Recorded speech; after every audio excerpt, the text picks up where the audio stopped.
Good evening. My name is Bro.Alex. I'm a preacher from Beulah Baptist Church.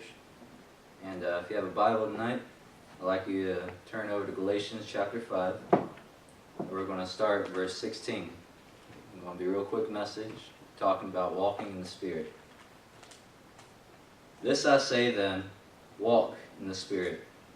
You shall not fulfill the lust of the flesh. For the flesh lusteth lust against the Spirit, and the Spirit against the flesh. These are contrary the one to the other, so that you cannot do the things that you would. And here at the end you see that it ends off by saying the things that you would. Because we all make decisions in this life to which way we're going to go. And I'm a firm believer that once you're saved, you should make the conscious decision every day to walk after the Spirit. Right. But if you're living out in the world doing the things that you see as yourself, a man living for yourself, you're going to do the things for yourself. And then when it comes time to live for the Spirit, when time comes to live for God, you're going to have that trouble. Because fact is, you're not living for God anymore. Now you're living for yourself. Right. There's a clear difference between the two of them.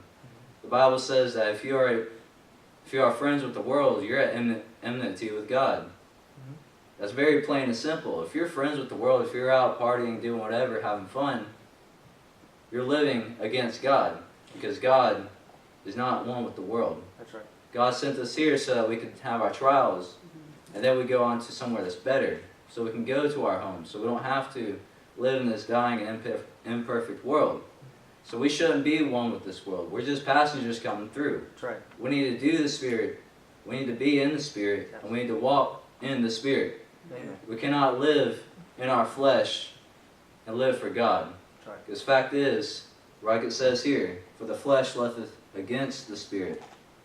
The flesh and the Spirit are against one another. That's right. I often hear the story of people having troubles within. They don't know what to do.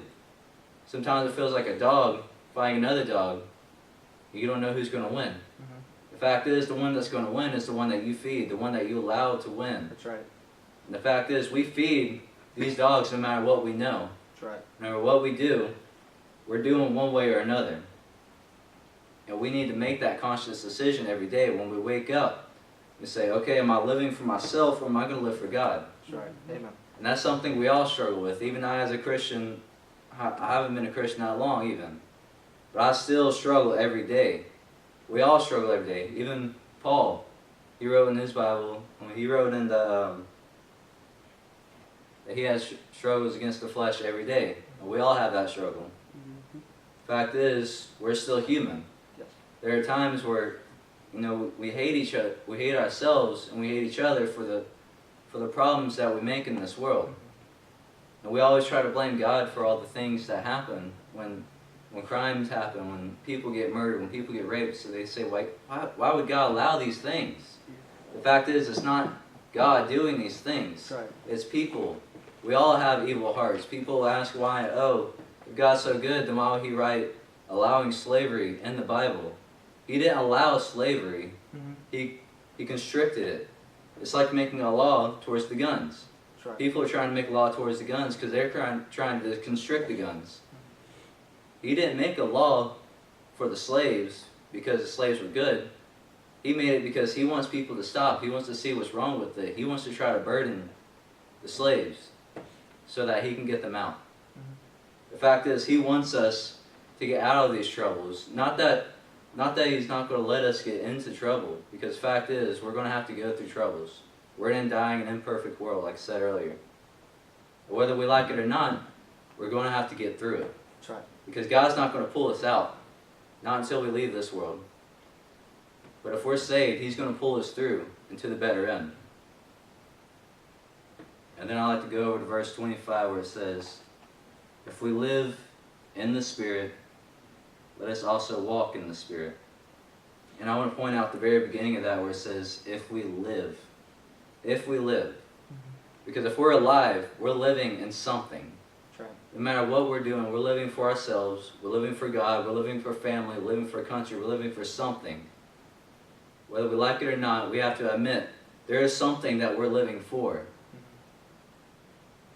And in that, there's always some seeds that we're sowing. There's always something that we're throwing out. People can see us for who we are, for what we live for, whether we notice it or not.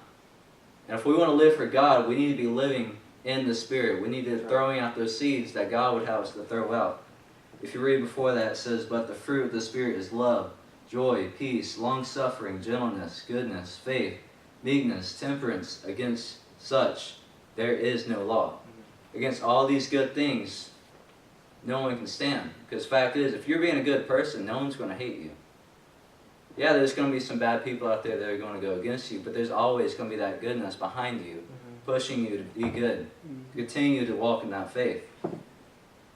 And in this, if we live in the Spirit, let us also walk in the Spirit.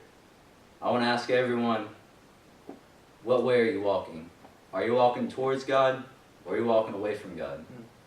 Because either way, we're walking. That's right. We're going to have our end. What end do you want to see?